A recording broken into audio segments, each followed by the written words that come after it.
Druhá hra Jan Feher, Sparta Praha 4.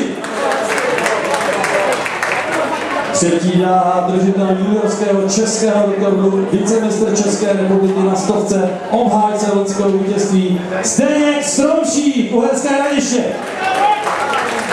Čtvrtá hra Blesk z Jamajky, 27letý Edino Steel, Jamajka.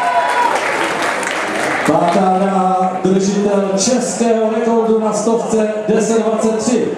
Držitel letošního nejlepšího času v České republice 10:32, mistr České republiky na stovce, semifinalista mistrovství Evropy a 13. sprinter v Evropě Jan Veleba, ARC Brno.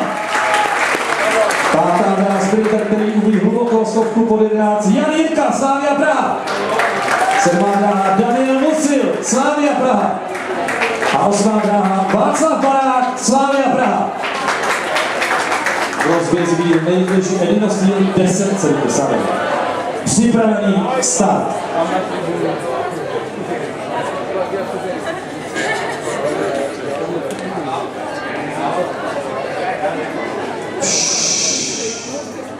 (10:20) rekord Vítězů stadionu.